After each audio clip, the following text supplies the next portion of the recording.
देखो, वो खड़ा है। लंबी देहर माइंस का वो खौफनाक डरावना रास्ता। तीन दोस्त उसी रास्ते से गुजर रहे थे कि तभी उनमें से दो दोस्तों को एक एंटिटी दो अलग अलग रूपों में दिखाई देती है। उनमें से एक दोस्त को वो एक छोटे लड़के के रूप में दिखाई दे रही थी, जो बेजान मुर्दे की तरह एक रोड के किनारे पर खड़ा था। उस टाइम आसपास का माहौल बहुत ही डरावना हो गया था। इसके बाद क्या हुआ जानेंगे आगे की कहानी में, लेकिन कहानी में आगे बढ़ने से पहले हर बार की तरह अपनी ईस्ट को याद जरूर कर लें, क्योंकि क्या पता ऐसी ही कोई एंटिटी आपके आसपास भी हो। तो चलिए शुरू करते हैं आज की कहानी।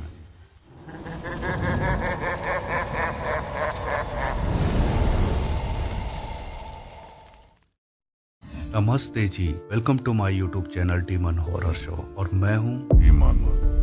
गाइस, हम सभी की लाइफ में उतार चढ़ाव सुख दुख आते रहते हैं और कुछ हादसे ऐसे होते हैं जिनसे ओवरकम करना काफ़ी मुश्किल रहता है।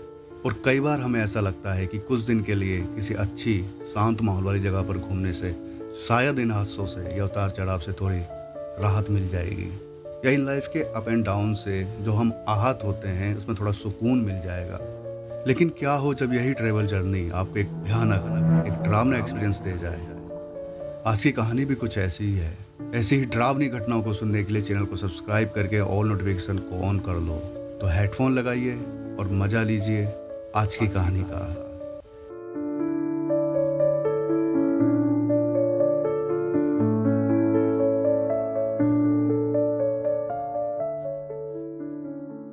दक्ष के मोबाइल पर रिंग बजती है। दक्ष फ़ोन उठाता है। उधर से ईशान कॉल पर था। ईशान दक्ष को कहता है, यार दक्ष, बहुत टाइम हो गया है, हम लोग कहीं घूमने नहीं गए हैं, चलना कहीं घूमने चलते हैं। इधर से दक्ष बोलता है, तुझे पता है ना यार कि इन सब के लिए अब मन नहीं करता, और जब से ये हर्षित वाला हादसा हुआ है ना, तब से लाइफ में ऐसा कुछ बचा नहीं है जो ये सब घूमने के लिए या पार्टी के लिए मोटिवेट करे। यह सब डिस्कस करते हुए दक्ष और ईशान की बातों में एक दर्द झलक रहा था। ईशान दक्ष से कहता है, यार ये सब मैं भी समझता हूँ, देखना मानव एकदम बदल गया है, वो कितना उदास रहता है। हर्षित के जाने के बाद उसने एक तरह से सबसे कट आउट कर लिया है, ना किसी से मिलता है ना किसी से बात करता है। मैं चाहता हूँ मानव फिर से वैसी ही लाइफ जिए जैसे वो पहले जीता था। और आखिर ऐसा कब तक चलेगा? हमें इन सब से बाहर आना होगा। कहीं ना कहीं हर्षित भी तो यही चाहता होगा ना।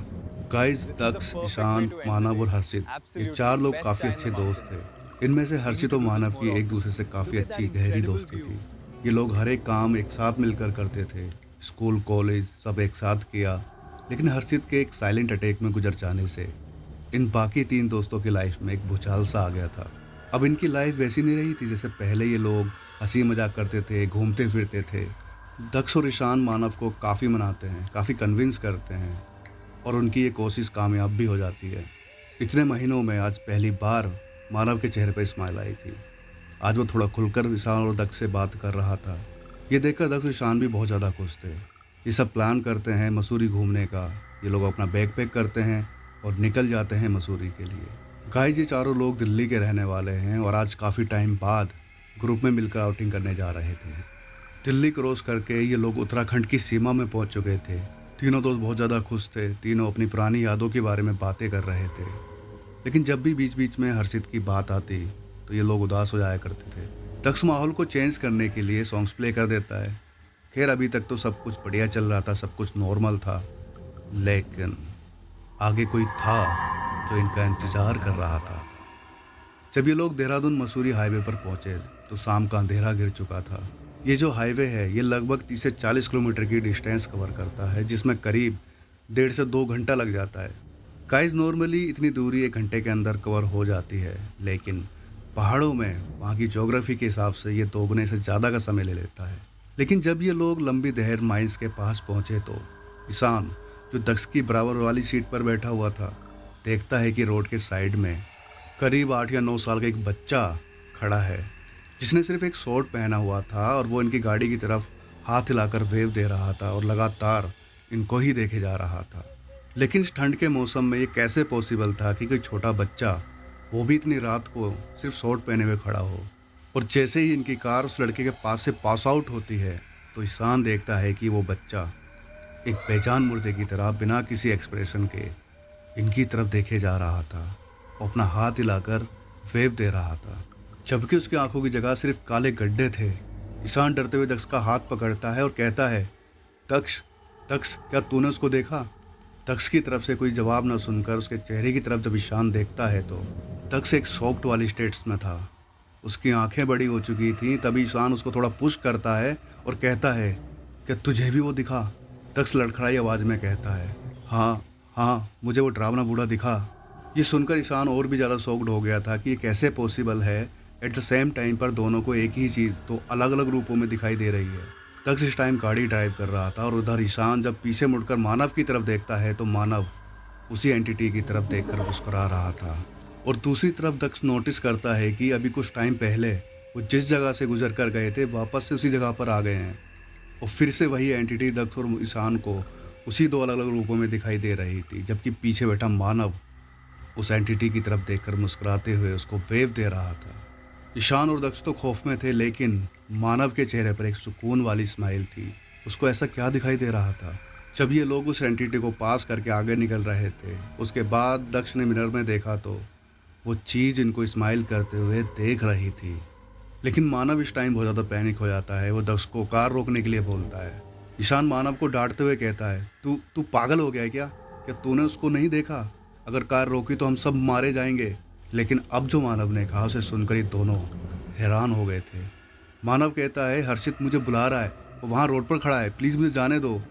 कार ना रोकने पर मानव कार का दरवाज़ा खोलकर बाहर कूदने की धमकी दे देता है। मजबूरी में दक्ष को कार रोकनी पड़ती है और जैसे ही कार रुकती है मानव कार का डोर ओपन करके बाहर निकलता है और पीछे उसकी खड़ी एंटिटी की तरफ भागने लगता है। दक्ष मानव का नाम पुकारते हुए जल्दी से मानव को पकड़ लेता है, लेकिन यहाँ मानव पोजेस्ड हो चुका था।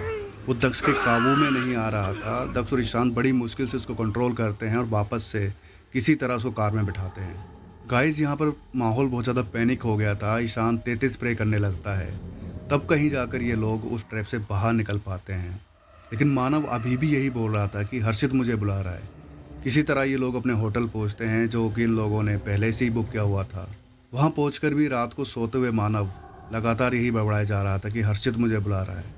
अगली सुबह दक्ष और ईशान कल रात हुई घटना के बारे में होटल स्टाफ को बताते हैं और अपने दोस्त मानव की हालत के बारे में भी उनको बताते हैं।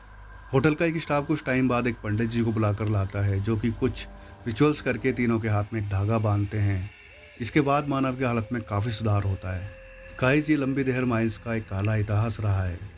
सन 1930 में एक बड़ा और दर्दनाक हादसा हुआ था यहाँ पर। इस माइंस की ख़राब हालत की वजह से और यहाँ होने वाली गंभीर बीमारी की वजह से यहाँ करीब 50,000 से ज़्यादा वर्कर्स की डेथ हो गई थी, जिसके बाद से लोकल्स का कहना है कि आज तक उन लोगों की चीखने की, तरसे कराहने की आवाज़ आती है और इस जगह को उत्तराखंड की सबसे हॉन्टेड जगहों में से एक माना जाता है।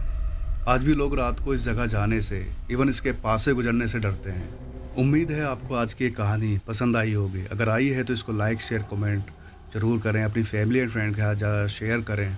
अगर आप लोग भी अपनी कोई कहानी या घटना शेयर करना चाहते हैं और चाहते हैं कि मैं अपनी आवाज़ में नरेट करूं, तो हमारे दिए गए इंस्टा आई डी के लिंक और ईमेल आई डी के लिंक पर शेयर कर सकते हैं।